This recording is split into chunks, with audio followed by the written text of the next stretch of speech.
Welcome to Rack of the Week 275. Real quick on the screen, you see my new website just published recently. Check it out. This is the shop page. There's straight pool instructional materials, accessories, and 14-1 gear like this polo shirt with the 14-1 logo, and then some other cool pool shirts. And of course, my accessories page, I got my ABC book. There is a new Ghost Bridge out. It's a Ghost Bridge Model 3. It has more height adjustments, and it's got made of thicker plastic. So check that out. I still have some Predator Pure H green chalk left. The Ghost Align Ghost Aimer, of course. On the screen, you see the names of my supporters on Patreon and YouTube. Welcome to my newest supporter, Tony Mullenkamp. Appreciate it. Okay, let's get into the rack. In this Rack of the Week, I shoot a spot shot, break shot. And I struggle with it a lot. I shoot like 15 attempts before I finally get the rack open and get a shot. That's going to be the first part of the Rack of the Week, or you could skip ahead. I'll put a link in the description, but it'll be about the 16, 17-minute mark where the run starts. And I actually continue the run after I run the one rack, and I ran 84 balls, and I missed the break shot at 84. But I'll put that at the end of the Rack of the Week, but I'll put it at a high speed. It'll be playing at like close to 10x speed, so it's going to go by real quick. Let's get into the rack. All right, so I'm going to give myself a good angle here. And the cue ball not too far. Often you end up a long ways away and it's a harder shot. But I'll give myself a close angle. When I hit this the other day, I kind of hit the top of the rack on the side and just soft enough that the cue ball just drifted here. And I did have a shot to continue. This week, let's try and continue, and I'll try and complete the rack. I don't like that one as much. It's really hard to judge, and you're really likely to scratch here. It's better if you can kind of hit lower on this rail and come across the top of the balls, and the cue ball can go that way. Don't think that you're going to smash the balls wide open here. We're trying to get a shot so that we can get a re-break shot. We're likely going to have to re-break the rack to continue. Okay, so let's go. I think I can pretty much shoot this without any side spin. It's going to pick up, contact-induced spin in the direction we want, left English, and as well as on the rail. So I think it's going to be spinning to the left, and we just got to try and get it down to the middle to lower portion of this rail to come across the top of the rack. So I'll shoot this. I'll repeat this until I get a result that I can continue from, and continue the rack.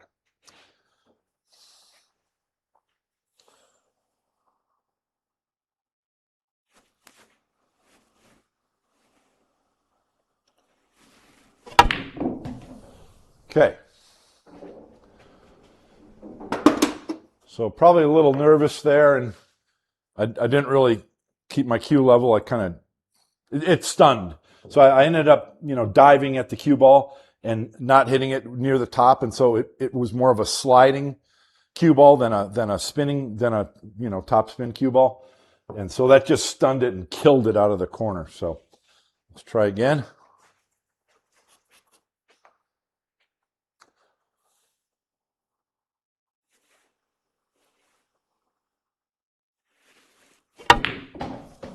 Okay, I still noticed. See, this is the thing with when you use a lot of topspin. When we know this, when the topspin hits the rails, it comes off kind of the reverse spin, and it slows it down. So, but I think with the angle that I have to hit it with topspin, because if I just hit it with a I'm too close to get a rolling ball, and it's going to come tight out of the corner. So let me try from this angle a little bit more speed and with some right English to try and change that angle a little bit. Okay. Well, this is a good one because I'm kind of figuring this out. Obviously, if you watch my channel, you've probably hardly ever seen me play this, and I'm just saying I'm not practiced at it. And where the cue ball is going to go is going to depend on a lot on what angle you have. So, but I'm trying to give myself just the most what looks to me to be a natural angle to come into the rack. Now I just tried to put right English, and it actually came tighter in the corner. So I don't know.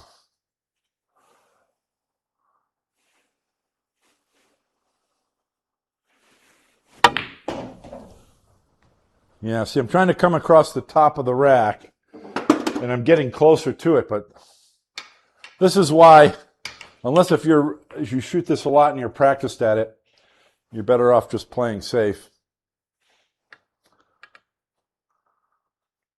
Yeah, and if you didn't want to shoot, how would you play safe from here? I really like the idea of banking the 14 to the bottom rail, but you don't want to clip this ball coming in.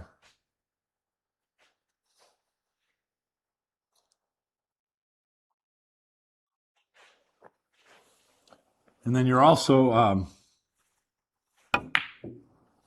yeah, that's no good at all. You're also have a good likelihood of the object ball coming here and actually selling out a shot into this corner pocket if you don't get the 14 ball behind the rack. I honestly don't know what the safety shot is here. I've seen some people try and do this.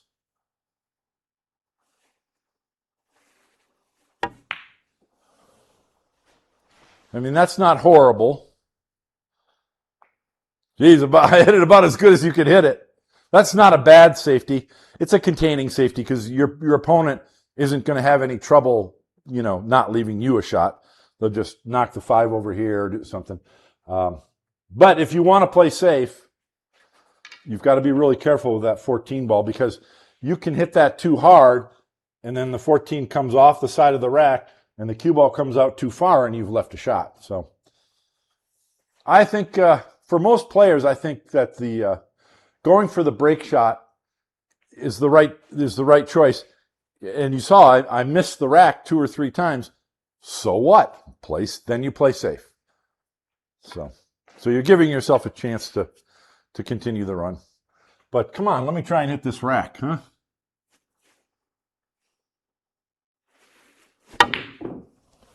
There we go.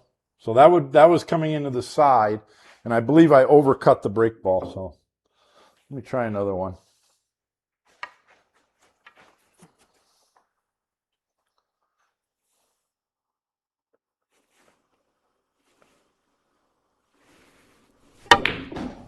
There we go. So that's coming into the top of the rack, and I have nothing.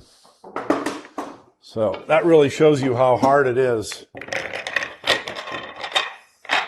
to actually get a shot off from this break shot. I think I'm going to try a thinner cue ball, a little bit thinner. Then the cue ball has more energy. Yeah, and I probably don't need to use that right English to...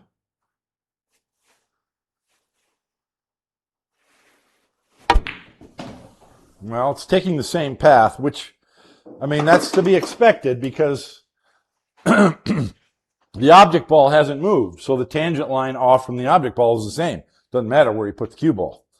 But I'm putting it thinner so that it has more energy. Okay, so let me go back to the little bit of right English.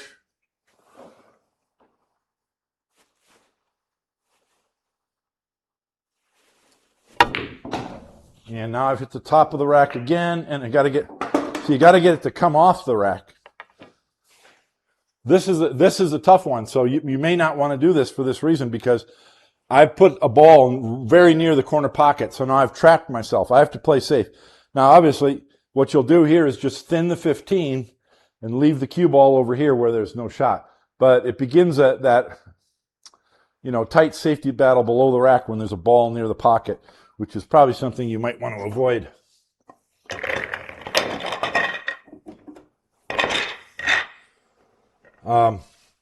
And it's not like I can say, oh, gee, I hit it bad. I mean, I came into the top of the rack. How are you going to get this precise, just from here to here to here, coming 2 rails, the cue ball traveling 7, 8 feet. So you're just giving it a chance. Let's try and get a shot and see if I can clear a rack from here.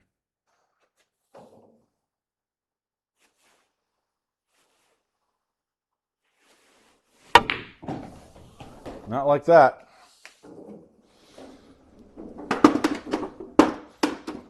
Wow, this is a harder shot than I thought.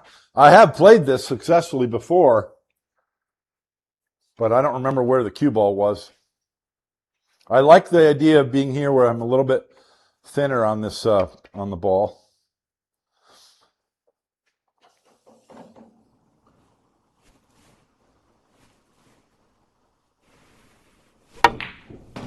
There we go. There we go. That's what you want. But look, I still don't have a shot. So, I mean, that's weird too, because if the cue ball is coming in this direction, you expect a ball to come this way, but it didn't. Yeah, I've got nothing offensive to go. I have nothing reasonable to go for here. There's a couple of low percentage shots. You could shoot the 6 and carry it off the 4. I can shoot this combination, but the 2 is blocking at least half of the pocket. But that's the most reasonable shot if you're doing a solo home run attempt, high run attempt.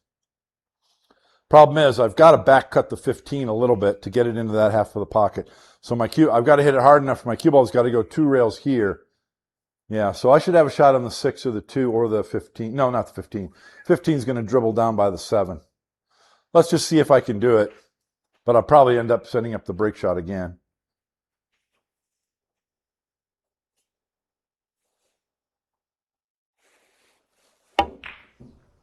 Yeah. So I would have a shot on the 2 if that went past the 2, or a shot on the 6. But that shows you how low percentage this break shot is. I did contact the top of the rack.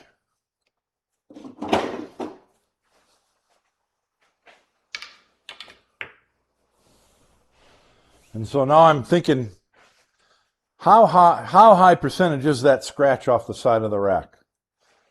I mean, if I hit the side, let's try a couple into the side of the rack. I don't know if I can, because that really means I've got to put a lot more left English on it from here.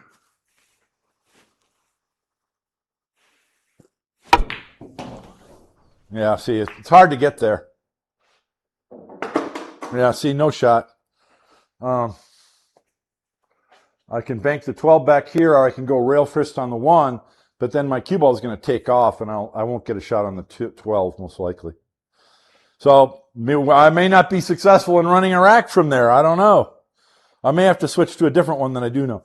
There's another... Well, if you want to be aggressive, the shot here is the 15-9 bank combination in the side. And that'll go like 1 out of 100.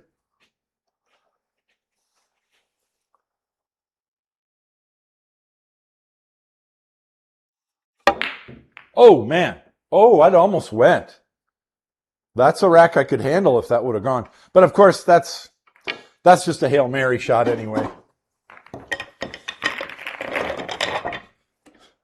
So I've hit the top of the rack, 4 times? And I haven't come away with a shot yet. So I'm about to switch to a different spot shot, break shot. Now I suppose, see, I've been putting the cue ball just inside of, to the left to cut the ball to the right. What if I go ahead and cut this one with the cue ball on this side of the ball, but cut the ball to this pocket? Now I'm really hitting it thin, and maybe I don't need so much left English, and it makes the shot easier. Plus, from here, I'm bridging over the rack. From here, I'm not. Let's give that a try. We'll try to come into the 14 ball.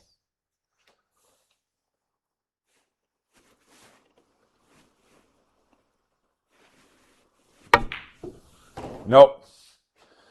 That's amazing that I still need, apparently I still need some inside English to get the cue ball in, to come on the right line. So we're using top spin and inside English, both of which kill the speed of the cue ball. Makes it pretty tough. So I'm going to go ahead and shoot this 9 without very much top spin, just more left English. Not so much top spin.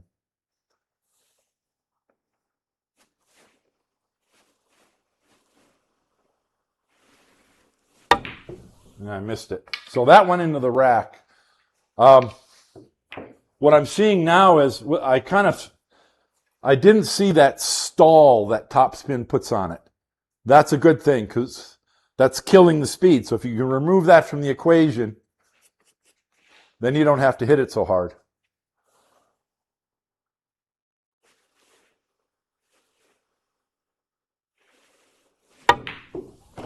Yeah, I missed the rack again. It's certainly a tougher shot to pocket as well. So, you know, this is really just to try and keep your solo high run attempt. I don't think you'd try this in a game. At least I wouldn't. Depending on the opponent, of course.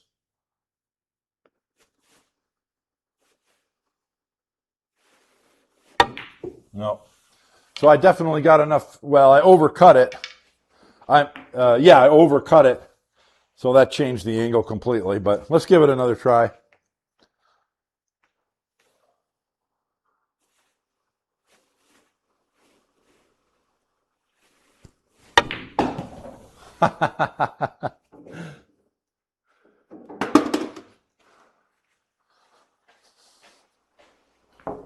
One more, and I'm going to go to the shot that I do know.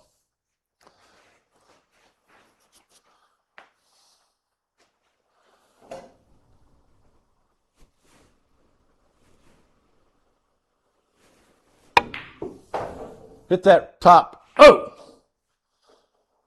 Okay. So, look. This is the best you're going to get, and it's really poor.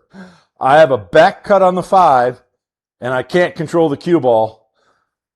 The 4 ball will slow the cue ball down, and we can hope we get a shot. And if I do, I'll try and run this rack.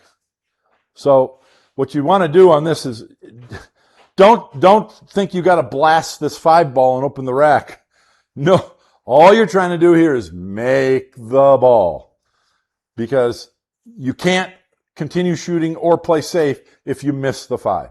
So adding speed just increases the shot difficulty. So just make the ball.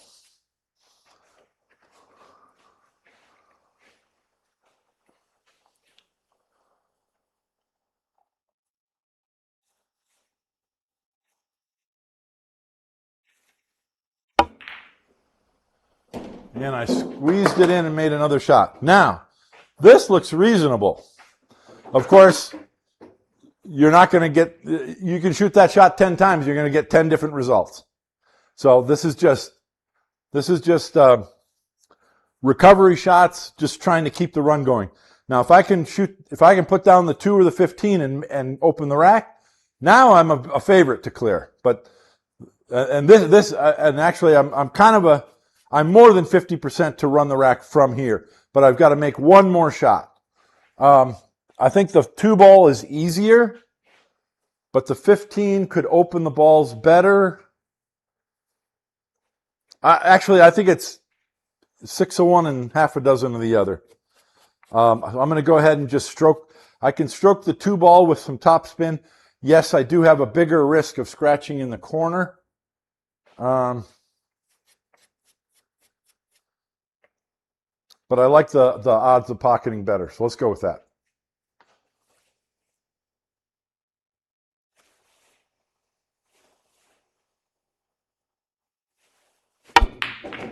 Yeah, so just get good top spin on that ball and let the big dog hunt.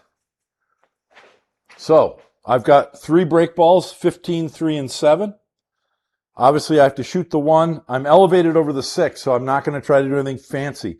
Let's just make that 1 ball and try and stay below the 11. Well, I can look at it. Do we want to try and stay below it or go above it? So if the cue ball stops below the 11 and I want to preserve the 7, that means I have to shoot the 11 and slide up here, which is good. That's good, because you can shoot the 3 or the 15, open these, and kind of ensure that you have a follow-up shot. If I come above the 11, same thing. I can go 2 rails out to center table, shot on the 15 to the 3. Or if I'm shallow, well, no, that's what I'd want to do. So I think I'm trying to stay below the 11.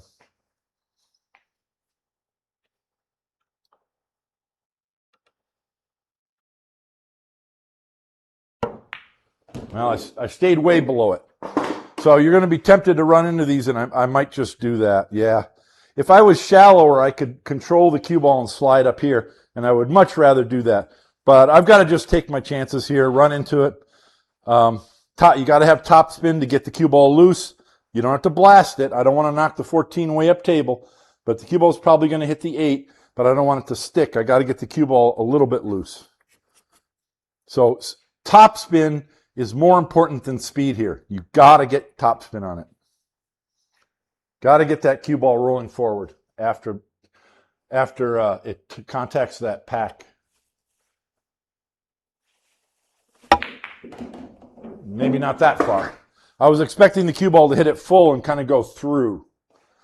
So that's not a great result, but I had to do it.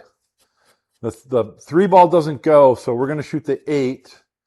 So before we shoot it, we just got to come back over and say, okay, let's just make the ball. We don't need to do anything fancy with the cue ball. If the cue ball dies here, I've got the 10 or the 13 in the side. If the cue ball comes out a little, I'll have the 15 there. Might have the 6. So by walking over and looking, you're calming yourself, and you're not just bending down and say, oh my God, I got to shoot this long, hard 8 ball. No, I'm now calm because I know I'm going to have a shot, and I know how to cue this to make sure that that happens.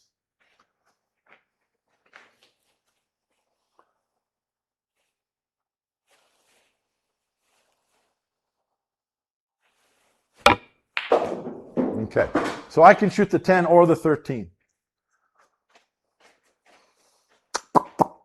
So I still have the 3 break balls. In fact, I have 4 break balls, 2 below the rack, 2 on the side, but I've got an up table ball.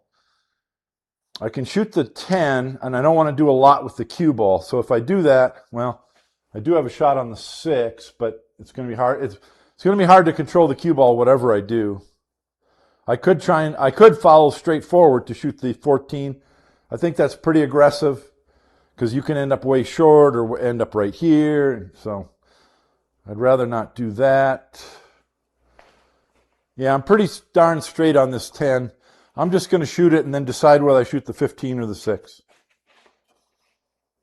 Remember, you can't play safe or shoot if you don't make this shot.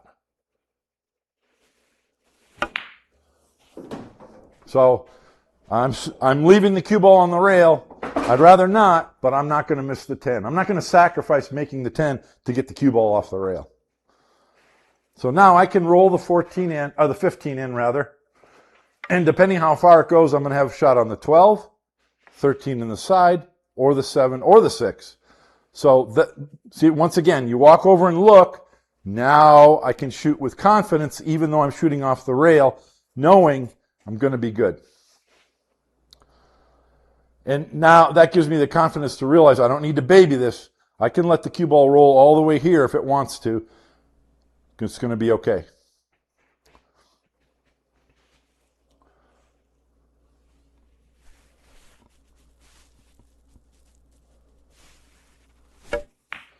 So,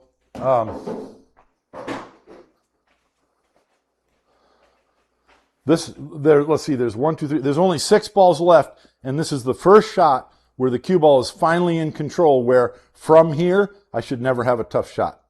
But there's 6 balls left. That was a lot of work from an iffy bit, from a low percentage break shot. So that's interesting. I'm above the 13, so I'm not going to shoot that. So I just want to decide whether I'm going for the 3 ball break shot. 3 ball's really low. It'll work if I can come over here. I can get the cue ball into that corner ball easy enough. Either of these balls is a good below the rack break shot. The 7's good. I'm going to go for the 7, and the reason why, you want to choose the break ball that has the better pattern. And so I've got 2 balls here, which can be key balls for either of these as a break ball, because both of these are along the center. So it doesn't matter which side my cue ball's on, it's going to be the same. So I need to clear the 13 so that I can go to the 14 and I have access, because I'll probably shoot the 14 and come 2 rails or 1 rail, and I'll have access to the 3 or the 12, either one. And then I can use one to get perfect on the other to get perfect on the break ball. So I think the shot is just the 6. Just pull my cue ball back so I'm below the 13. Then I go to the 14 and then use the 312 to get on the 7.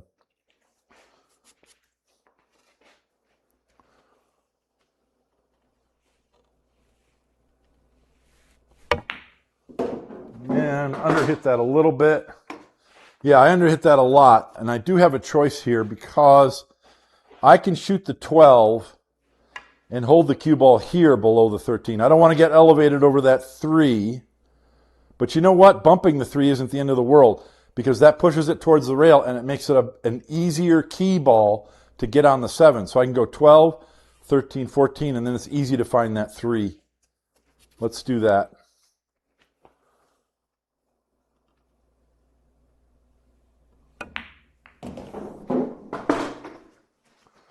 Okay, now I've got a very easy shot on the 13. Shot line to the 14's here. So I'm just going to roll forward and try and get just a little bit above that shot line. Aim line, rather.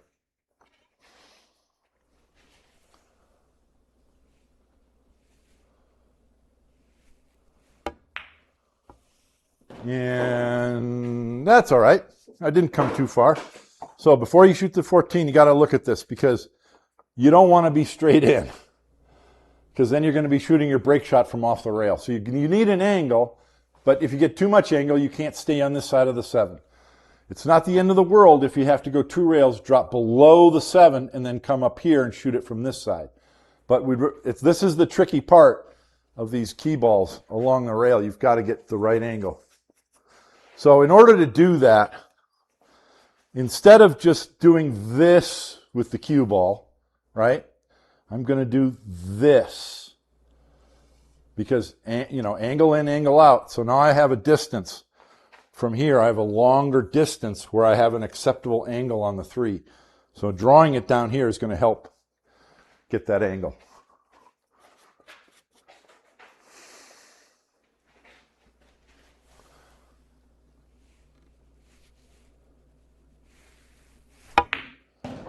And I hit it too hard. And that shows you how. When I bumped the 3, I bumped it too far. I wanted it off the rail like here.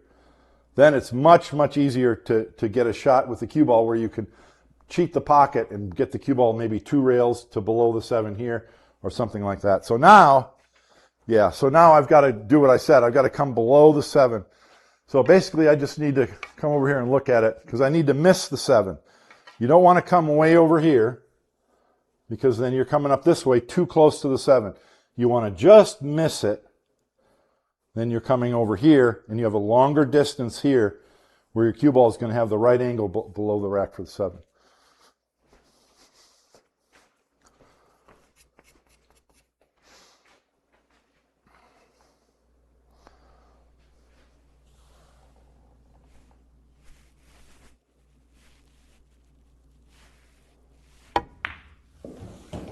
And that ought to do. My range is more like this. I came too far from the 7, so I have a shorter range than I wanted, and I'm on the near side of the range. But because I looked at it, I have a reasonable shot.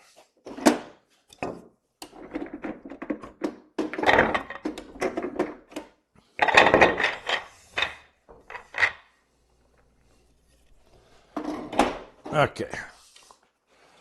Because I'm so close and I have a very sharp angle, you forget all about the idea of going around or inside English. Forget that. Top spin, make the ball.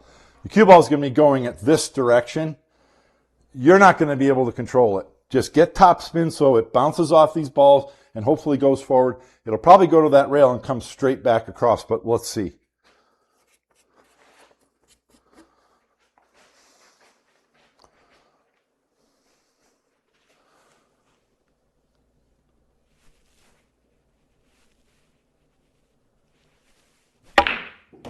See? I didn't even have to hit it that hard. It's about the top spin. It's not about speed.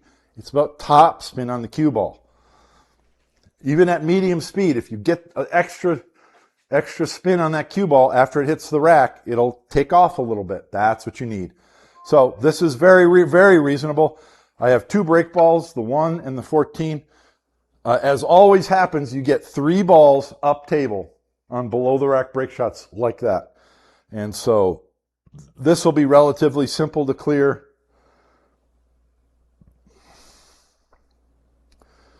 I mean, what I could do is almost a stop shot on the 9, cut the 1, and I should be able to open these and not disturb the 14. That's a pretty aggressive way to go. I don't know. I'll think about it before I shoot, and I'll probably show this at fast speed. But I hope you like that. That's a low percentage brake shot from that head spot. But if you can get a shot, it's still a low percentage rack. But if you can maneuver to get a re-brake shot, you have a chance of clearing that rack, as I just showed. But it was like 1 out of 5 times that I hit the rack that I actually got a shot and was able to continue. Try it on your table and see what you think. And maybe next week I'll do the other head spot brake shot, which is with the cue ball over here. And you just go 1 rail into the rack. Okay, I hope you like that. See you next week on Rack of the Week. Bye.